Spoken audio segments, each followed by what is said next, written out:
નડિયાદમાં લાંચ લેતા licence surveyor એસીબીના જાળમાં। જિલ્લાની જમીન માપણી સંબંધિત કામગીરીમાં ભ્રષ્ટાચારનો વધુ એક કિસ્સો સામે આવ્યો છે। જિલ્લા નિરીક્ષક જમીન અને દફતર કચેરી નડિયાદ જિલ્લા ખેડા ખાતે ફરજ બજાવતા લાયસન્સ સર્વેયર દિલીપસિંહ બુધાજી ઉર્ફે બુધાભાઈ ચૌહાણને ₹90,000ની લાંચ લેતા ભ્રષ્ટાચાર નિવારણ બ્યુરો દ્વારા રંગે હાથ ઝડપવામાં આવ્યા છે। મળતી માહિતી મુજબ ફરિયાદીની જમીનની માપણી કરી આપવા માપણી દરમિયાન કોઈ વાંધા કે અડચણો ઊભી ન કરવા તેમજ સમગ્ર માપની પ્રક્રિયા પૂર્ણ કરી આપવાના બદલામાં આરોપી સર્વેયર ફરિયાદી પાસે લાંચની માંગણી કરી હતી।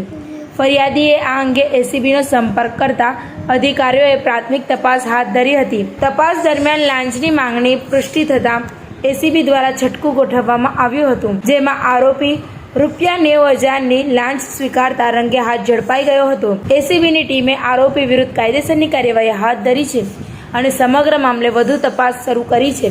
આ કાર્યવાહી બાદ જમીન માપણી અને સરકારી કચેરીઓમાં ચાલતા ભ્રષ્ટાચાર સામે કડક સંદેશો ગયો હોવાનું માનવામાં આવે છે। એસીબીની સફળ કાર્યવાહીએ ફરી એકવાર સાબિત કર્યું છે કે લાંચ માંગતા અને સ્વીકારતા સરકારી કર્મચારીઓ સામે કાયદો કડક કાર્યવાહી કરે છે। TV18 ન્યૂઝ નેટવર્ક સાથે બસર મલિક, નડિયાદ।